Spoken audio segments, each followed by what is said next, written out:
Hello दोस्तों, पाठन में आपका बहुत बहुत स्वागत है। और आज हम जो क्लास शुरू करने वाले हैं वो है ब्रह्मांड के ऊपर, यानी हमारे यूनिवर्स के ऊपर। पढ़ाने का तरीका कुछ इस तरीके से रहेगा कि मैं पहले आपको कुछ टॉपिक्स पढ़ाऊंगा, उसके बाद में हम उससे रिलेटेड जो कुछ पिछले सवाल पूछे गए हैं, प्रीवियस ईयर क्वेश्चंस जो है जो CGL ने पूछे हुए हैं, SSC ने पूछे हुए हैं, हम उनको देखेंगे। और मेरे सारे लेक्चर्स ख़त्म होने के बाद में आपको लूसेंट तो पढ़नी ही है। मैं आपको जो पढ़ाऊंगा वो केवल कॉन्सेप्ट्स के ऊपर फोकस करूंगा। हम केवल कॉन्सेप्ट्स समझेंगे कि मतलब जो हुआ वो क्यों हुआ। लूसेंट में एक लाइन लिखी हुई है, राम ने रावण को मारा, बट हम ये देखेंगे कि राम ने रावण को क्यों मारा। ठीक है, एक तरीके से समझाने के लिए। तो चलिए शुरू करते हैं आज की क्लास। तो ब्रह्मांड के बारे में पढ़ने से पहले मैं आपको कुछ अंकों के बारे में बता दूं। मिलियन, बिलियन, ट्रिलियन क्या होता है। जब मैं छोटा था तब मुझे इनके बारे में बड़ा कन्फ्यूजन रहता था हमेशा कि 1 मिलियन क्या होता है, 1 मिलियन बिलियन क्या होता है, ट्रिलियन क्या होता है।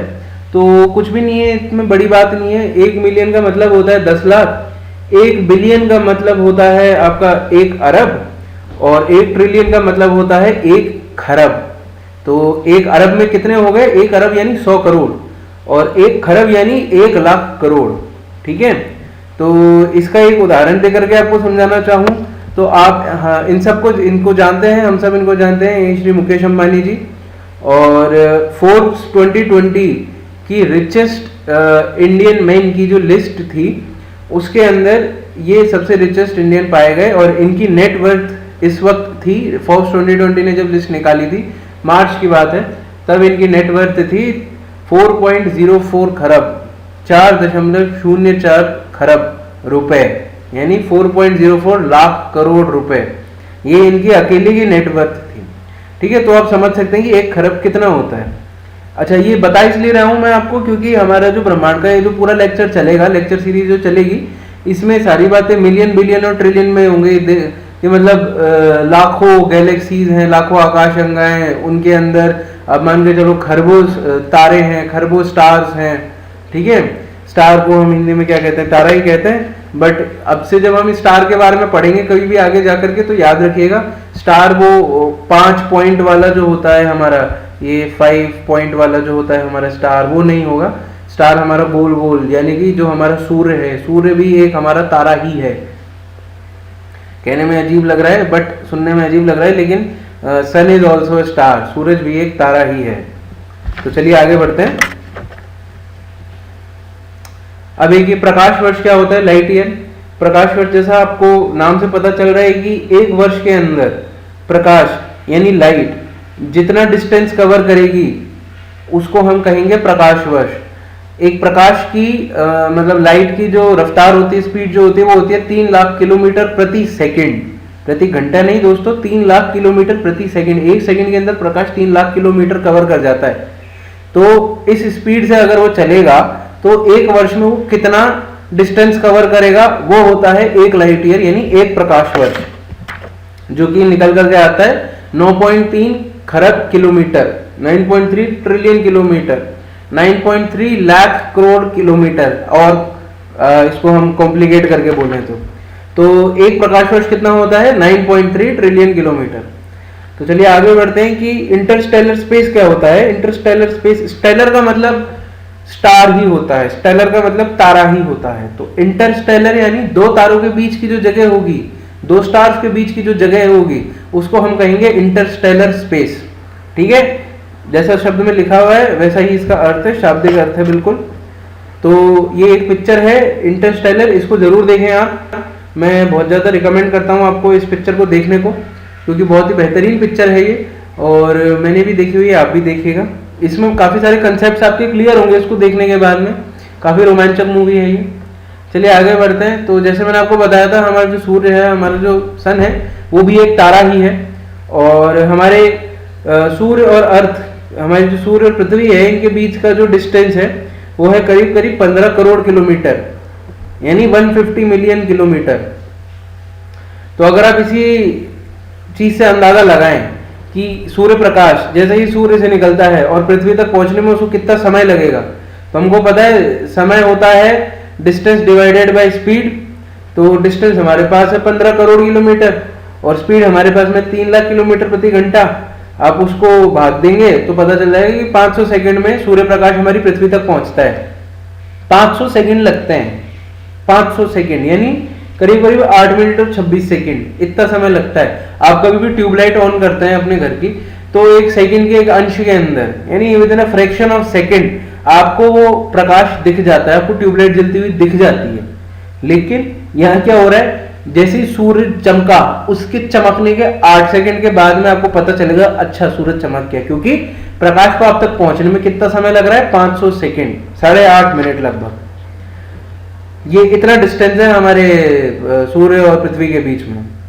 तो जैसे हम सब जानते हैं कि हम कौन सी आकाशगंगा में है, हमारा जो ये जो सौर मंडल है जिसको हम सोलर सिस्टम कहते हैं, यानी हमारे सूर्य और हमारे 8 ग्रह, ठीक है, ये सब ये सूर्य मंडल बनाते हैं हमारा, ये आकाशगंगा में है। उसका नाम है मिल्की वे आकाशगंगा, मिल्की वे गैलेक्सी।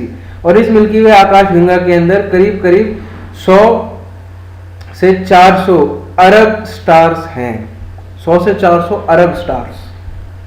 तो आप समझ सकते हैं कितनी भीमकाय है ये, कितनी विशाल है हमारी आकाशगंगा। ये एक आकाशगंगा है। और ऐसी कितनी आकाशगंगाएं हैं, ऐसी करीब 2 खरब आकाशगंगाएं हैं। ये थी 2016 की एक रिसर्च स्टडी हुई थी, उसके अनुसार है कि हमारे पूरे ब्रह्मांड में 2 खरब आकाशगंगाएं हैं। और एक आकाशगंगा के अंदर 100 से 400 अरब तारे होते हैं। अभी 100 से 400 अरब तारे, ये बहुत बड़ा अंतर नहीं लग रहा आपको? या तो 100 अरब तारे बोल दो, 400 अरब तारे बोल दो, ऐसा नहीं है दोस्तों। क्योंकि आप आसमान में देखते हैं रात को तो आपको क्या दिखते हैं, तारे हिलते हुए दिखते हैं। हम कहते हैं तारे गिन के बताओ, बड़ा कठिन कार्य होते हैं, ऐसा लगता है कोई खिल्ली सी उड़ा रहा है हमारे, कोई मजाक उड़ा रहा है। तो इसलिए अभी हमने इतना बड़ा रेंज रखा हुआ है, इतना बड़ा वो गैप रखा हुआ है कि करीब करीब 100 से 400 अरब तारे होंगे। चलिए आगे बढ़ते। तो अब बात यह आती है कि उत्पत्ति कहां से हुई इस ब्रह्मांड की, हमारा जो ब्रह्मांड है इसकी उत्पत्ति कैसे हुई। इसके लिए कई सिद्धांत हैं, उनमें से एक जो सबसे एक्सेप्टेड सिद्धांत है, जो सबसे माननीय सिद्धांत है, वो है बिग बैंग। बिग बैंग का सिद्धांत, यानी बिग बैंग आपको नाम से पता चल रहा है कोई बहुत बड़ा विस्फोट हुआ होगा। बैंग यानी विस्फोट, बिग यानी बड़ा, तो यानी बड़ा विस्फोट हुआ होगा कोई बहुत बड़ा, जिसकी वजह से आज हमें, अब इसको समझने के लिए आप यूं समझिए कि मान लीजिए आप कोई पटाखा जला रहे हैं, तो कोई सूतली बम आप जला रहे हैं, तो सूतली बम जलाने से पहले सूतली बम एक तरीके से रखा हुआ था, एकदम साबुत सूतली बम रखा हुआ है। वो एक स्टेज हुई विस्फोट की, यानी विस्फोट से पहले वाली स्टेज। आपके हाथ में मोमबत्ती है या फिर कुछ भी है जिससे आप उस सूतली को जलाने वाले हैं, ठीक है। और फिर उसके बाद नेक्स्ट स्टेज आती है कि आपने उसमें आग लगाई, तो वो सूतली जल रही है। और फिर उसके बाद नेक्स्ट स्टेज आती है कि विस्फोट हुआ। जो विस्फोट हुआ वो हमारी तीसरी स्टेज मान करके चलिए। जो विस्फोट हो रहा है, 1 सेकंड के अंश के अंदर वो पूरा विस्फोट हो जाता है फट से। और फिर अगली स्टेज आती है अंतिम स्टेज, यानी जो उसके चिथड़े बचे हुए हैं, यानी विस्फोट के बाद की स्टेज। जो चीज विस्फोट हो, जो चीज, जिस चीज का एक्सप्लोजन हुआ, उस चीज का बचा कुचा क्या है।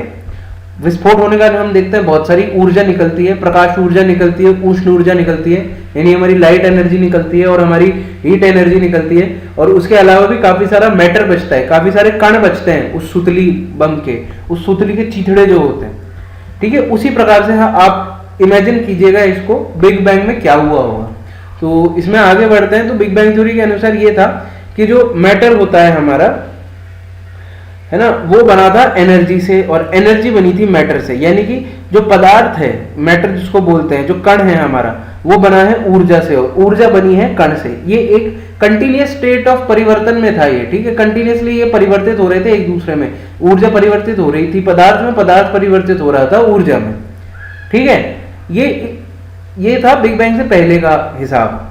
अब क्या होता है कि ये जो बिग बैंग से पहले का जो पूरा ब्रह्मांड था, जो पूरी स्पेस थी, उसमें कहा जाता है इस थ्योरी के अनुसार, इस सिद्धांत के अनुसार, कि जो ऊर्जा थी ना, जितनी भी एनर्जी थी, वो पूरी सकारात्मक ऊर्जा थी। यूं मान के चलिए प्रोटॉन जिसको हम बोलते हैं ना, प्राणु जिसको बोलते हैं, प्रोटॉन, यानी जो कि एकदम पॉजिटिवली, एकदम सकारात्मक रूप से जो चार्ज होता है, ये पूरा पॉजिटिवली चार्ज होता है। तो जितनी भी एनर्जी थी वो एकदम पॉजिटिवली चार्ज थी और पूरे ब्रह्मांड में बराबरी से वितरित थी, एकदम समान रूप से वितरित थी। तो ठीक है, तो जो एनर्जी थी इट वाज यूनिफॉर्मली डिस्ट्रीब्यूटेड और वो पॉजिटिवली चार्ज थी। अब क्या होता है, एक और चीज आपको याद रखनी कि शुरुआत में ब्रह्मांड किस चीज का बना हुआ था? तीन प्राथमिक कणों का बना हुआ था जिनका नाम है लेप्टॉन, बोसॉन और क्वार्क। ये चीज आपको याद रखनी है दोस्तों कि यूनिवर्स किस चीज का बना हुआ था। स्टार्टिंग में तीन एलिमेंट्री पार्टिकल यानी तीन प्राथमिक कण क्या थे, लेप्टॉन्स, बोसॉन्स और क्वार्क्स। बोसॉन का आपने नाम पहले भी सुना होगा, जब हमारा गॉड पार्टिकल का आविष्कार हुआ था 2016 में शायद, उस टाइम पर कहा गया था कि गॉड पार्टिकल हमको मिला है, लार्ज हेड्रॉन कोलाइडर, जो एक एक्सपेरिमेंट हुआ था जेनीवा में। हम आगे पढ़ेंगे उसके बारे में। तो वहां पर हमने पढ़ा था गॉड पार्टिकल एक आया था जिसकी वजह से पूरे ब्रह्मांड की उत्पत्ति हुई थी, इसलिए उसका नाम गॉड पार्टिकल रखा था।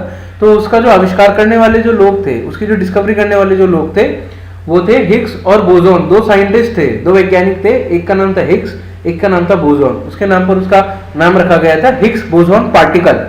ठीक है, हिग्स बोसॉन कण जिसको हम बोलते हैं। तो बोसॉन तो वहां से शब्द आया कि बोसॉन एक एलिमेंट्री पार्टिकल था, एक प्राथमिक कण था। लेप्टॉन का नाम याद रखने के लिए आप यूं कर सकते हैं, आप जो लिप्टॉन ग्रीन टी पीते हैं आप उसके नाम से भी याद रख सकते हैं, वो लिप्टॉन होती है, लेप्टॉन होता है। तो कुछ भी कीजिए, याद रखिए इसको, लेप्टॉन, बोसॉन और क्वार्क, ये तीन प्राथमिक कण थे जिन्होंने हमारे ब्रह्मांड को बनाया था, जो हमारे ब्रह्मांड के अंदर पाए जाते हैं थे। ठीक है, तो आगे बढ़ते हैं। अब किसी भी सिद्धांत को साबित करने के लिए हम क्या करते हैं, एक एक्सपेरिमेंट करते हैं। ठीक है, मैं आपसे कहूं कि रमेश ने चोरी करी है, तो अब ये तो हो गया एक सिद्धांत, मैंने बोल दिया। अब मुझे उसको साबित भी तो करना पड़ेगा ना। मैं सीसीटीवी फुटेज लेकर के आऊंगा या कुछ करूंगा, या फिर एक ऐसा वापस से पूरी भूमिका रचूंगा कि रमेश फिर से चोरी करे, और फिर उसके बाद में मैं बताऊंगा देखो इस तरीके से इसने चोरी करी थी। तो उसी प्रकार से बिग बैंग का सिद्धांत समझने के लिए भी हमने एक एक्सपेरिमेंट किया, उसका नाम है लार्ज हेड्रोन कोलाइडर। अभी लार्ज हेड्रोन कोलाइडर जो है दोस्तों, ये स्विट्जरलैंड और फ्रांस के बॉर्डर पर है। एक शहर है वहां पर जेनीवा नाम का। देखिए ये है फ्रांस और ये छोटा सा स्विट्जरलैंड। स्विट्जरलैंड में जनरली वो आल्प्स, आपने पर्वत श्रृंखला सुनी होगी, एल्प्स, ALPS, एल्प्स पर्वत श्रृंखला जो है वो स्विट्जरलैंड में। और फ्रांस हम सबको पता ही है, ब्रिटेन और फ्रांस का आपने इतिहास पढ़ा हो, वैश्विक इतिहास, तो उसमें ब्रिटेन और फ्रांस हमेशा लड़ते रहते थे, यूके और फ्रांस।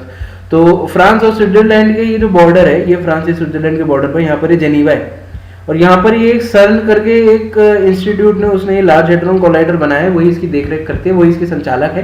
सर्न क्या है, जैसे हमारे यहाँ पे बाबा एटॉमिक रिसर्च सेंटर है, तो उसी प्रकार से ये न्यूक्लियर रिसर्च स्टडी का एक इंस्टीट्यूट है पूरे यूरोप का, सर्न। ठीक है, तो ये संचालन करता है इसका लार्ज हेड्रोन कोलाइडर का। अब मैं आपको वापस से ये नीचे जो एनिमेशन चल रहा है ये दिखाना चाहूँगा। तो ये देखिए, यहाँ पर एक कण जो है, एक हेड्रॉन जो है वो रिलीज होता है यहाँ पर, और ऐसे गोल गोल गोल गोल गोल गोल घूम रहा है। ये जैसे जैसे घूमेगा वैसे वैसे इसकी रफ्तार बढ़ती जाएगी। आप देखते रहिए इसको। ये इसी प्रकार से लगभग आप मान के चलिए लार्ज हेड्रोन कोलाइडर जो है उसका सेटअप है। तो इसने एक चक्कर मारेगा, अगले चक्कर में इसकी स्पीड और बढ़ेगी, गोल गोल घूमता रहेगा, इसकी स्पीड बढ़ती रहेगी। उतने में ही यहाँ पर एक और दूसरा पार्टिकल भी निकला, दूसरा हेड्रॉन भी निकला। हेड्रॉन है लार्ज हेड्रोन कोलाइडर, जैसे आपको नाम से पता चल रहा है, यहाँ पे हेड्रॉन का कोलिजन होने वाला है, यहाँ पर दो हेड्रॉन की टक्कर होने वाली है। तो एक हेड्रॉन है जो पहले से निकला हुआ था, ये दूसरा हेड्रॉन है जो बाद में निकला है। अब देखिए ये वाला जो हेड्रॉन है ये इस दिशा में निकल लेगा, और ये वाला हेड्रॉन इस दिशा में निकल लेगा। दोनों के अंदर बहुत ज़्यादा गति आ चुकी है, और ये दोनों निकले और यहाँ पर इनकी भिड़ंत हुई, और फिर ये भी नीचे आए, फिर यहाँ पर इनकी भिड़ंत हुई, फिर ऐसे ये भिड़ंत करते रहते। तो बेसिकली क्या है कि जब भिड़ंत होती है दो चीज़ों की, तो कुछ ना कुछ गिरता जरूर है। सपोज आप भाग रहे हैं, आपके हाथ में कुछ सामान है, और सामने से एक और आदमी भाग रहा है, उसके भी हाथ में सामान है, और आप दोनों आमने सामने की टक्कर हो जाती है आपकी, तो दोनों के हाथ से सामान गिरना लाजमी है।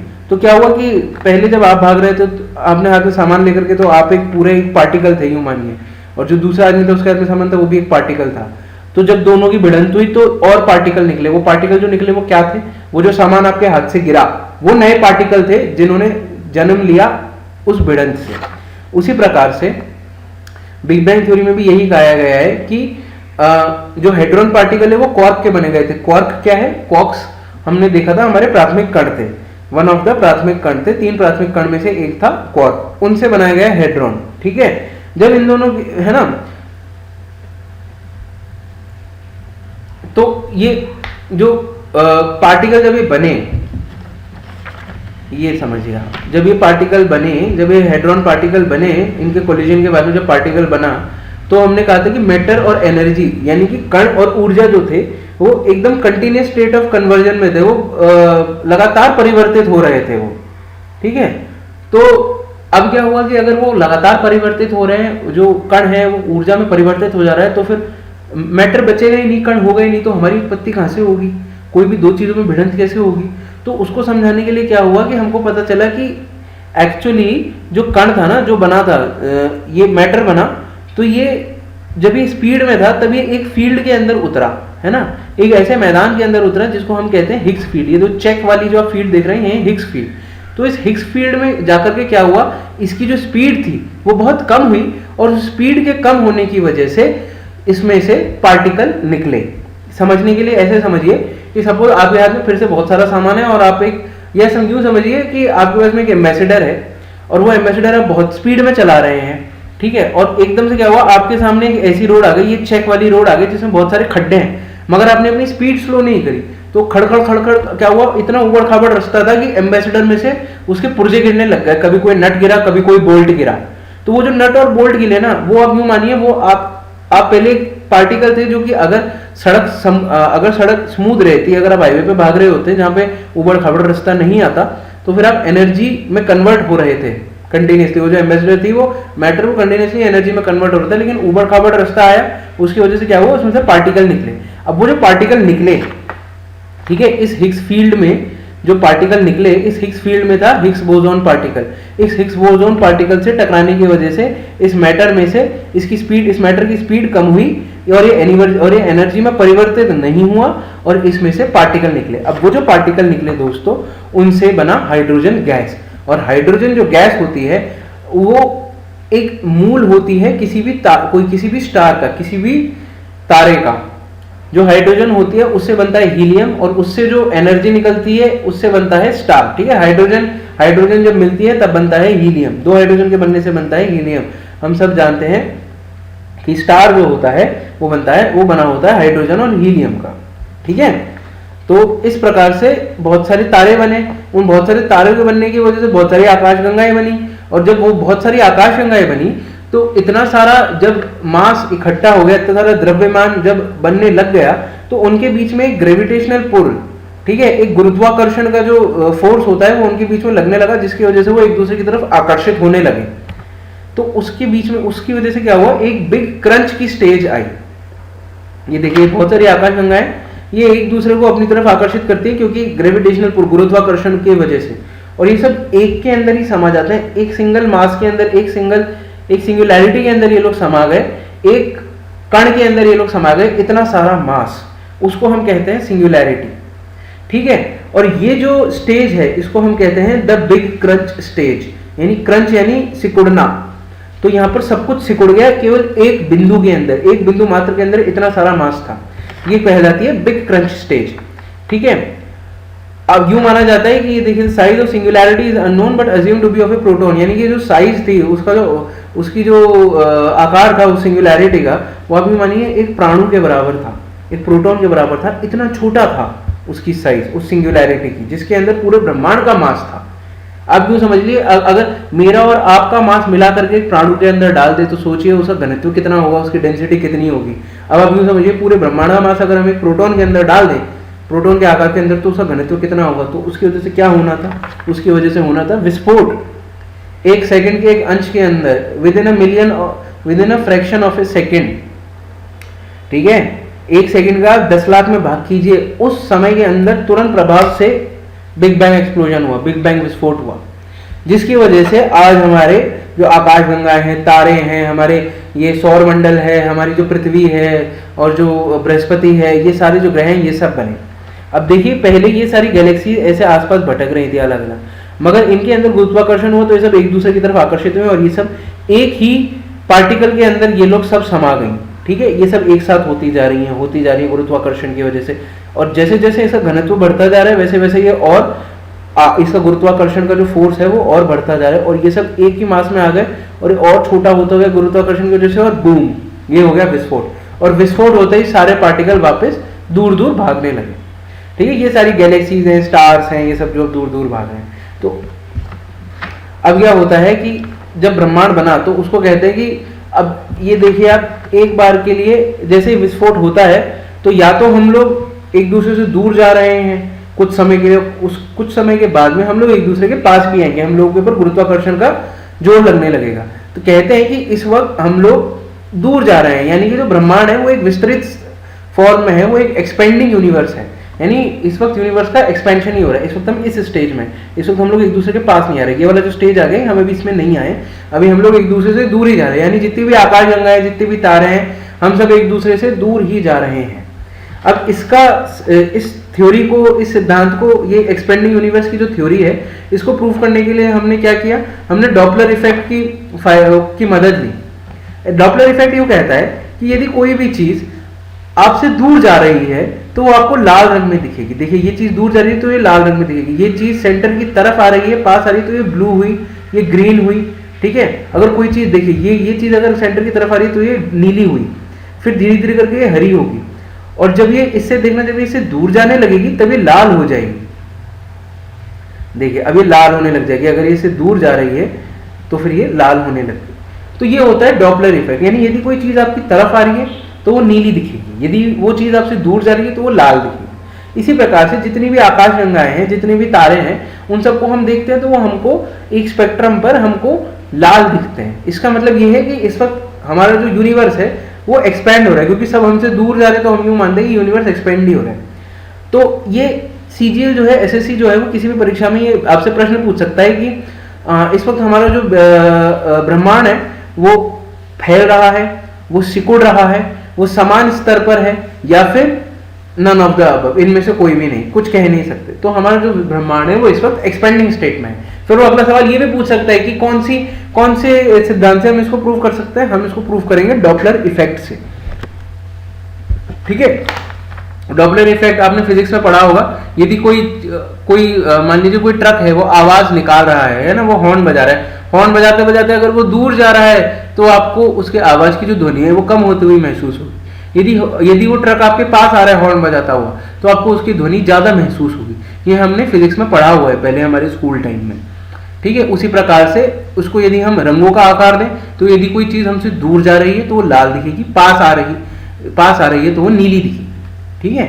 तो सारी जो चीजें हैं, सारी जो गैलेक्सीज हैं वो हमारे लाल दिखती हैं, सिवाय एक गैलेक्सी के जो हमको नीली दिखती है, उसका नाम है एंड्रोमेडा आकाशगंगा, एंड्रोमेडा गैलेक्सी। इकलौती ये गैलेक्सी है जो कि हमको नीली दिखती है, जो ब्लू शिफ्ट दिखाती है डॉपलर इफेक्ट में। इसका मतलब ये इकलौती गैलेक्सी है, इकलौती ऐसी आकाशगंगा है जो हमारी आकाशगंगा के पास आ रही है, ठीक है। हमारी जो मिल्की वे आकाशगंगा है उसके पास कौन सी आकाशगंगा आ रही है, एंड्रोमेडा गैलेक्सी, एंड्रोमेडा आकाशगंगा, ठीक है। तो ये भी आपसे जो है सीजीएल एसएससी जो है वो आपसे सवाल पूछ सकता है कि इकलौती कौन सी ऐसी आकाशगंगा है जो कि हमारे पास आ रही है, तो उसमें आप एंड्रोमेडा आकाशगंगा का नाम दिखे तो उसको अवश्य टिक करें। तो दोस्तों आगे हम पढ़ेंगे स्टार्स के बारे में, लेकिन आज के लिए हमारा इतना ही। अगले वीडियो में हम मिलेंगे। तो अगर आपने यदि कोई चीज़ नहीं सीखी है, आज आपने कोई नया कंसेप्ट सीखा है, तो ज़रूर इस वीडियो को लाइक करें। अगर आपको ये वीडियो पसंद आया तो भी इसको लाइक करें, ठीक है। और यदि आप चाहते हैं आपको ऐसा ज्ञान, ऐसे नए कॉन्सेप्ट्स आपको लगातार मिलते रहे, तो हमारे चैनल को जरूर सब्सक्राइब करें और बेल बटन का जो नोटिफिकेशन का जो बटन है, बेल वाला जो आपको दिख रहा होगा नीचे, उसको अवश्य दबाएं, और जिससे आपको पता चल जाए हम कोई भी नया वीडियो डालें जैसे ही, ठीक है। और इस वीडियो को आप ज़्यादा से ज़्यादा शेयर भी करें। शेयर इसलिए करते हैं किसी भी चीज़ को हम लोग, जिससे कि आज आप ये वीडियो किसी अपने दोस्त के साथ में, अपने मित्र के साथ में, अपने परिवारगण के साथ में यदि आप इसको शेयर करेंगे तो उनका ज्ञान तो बढ़ेगा ही बढ़ेगा आपके ज्ञान के बढ़ने के साथ में, लेकिन यदि उनको इस चीज़ से संबंधित कोई और ज्ञान भी होगा तो वो भी आपसे शेयर करेंगे, आप लोगों को डिस्कशन होगा, आप लोगों की वार्तालाप होगी, जिससे आप वो कुछ जानते होंगे वो आपको नया पता चलेगा, आप कुछ जानते होंगे वो उनको नया पता चलेगा, तो आपका ज्ञान में वृद्धि होगी ही होगी। ज्ञान ऐसी चीज़ है जो बांटने से बढ़ता ही बढ़ता है, ठीक है। और यदि आपको कोई भी समस्या आई है इस वीडियो में, कोई भी चीज़ आपको समझ नहीं आई है, तो बेशक बेझिझक आप कमेंट सेक्शन में पूछिए। टेलीग्राम लिंक का, हमारे टेलीग्राम चैनल का लिंक में हमने डाला हुआ है नीचे डिस्क्रिप्शन में, उसमें लगातार आप डाउट पूछिए। आपके डाउट तुरंत प्रभाव से हमारी जो टीम है वो बिल्कुल हल करेगी, और तब तक आपको नहीं छोड़ेंगे जब तक आपका जो डाउट है वो क्लियर नहीं हो जाता, ठीक है दोस्तों। तो बहुत बहुत धन्यवाद ये वीडियो देखने के लिए। अगली वीडियो में मिलते हैं, नमस्ते।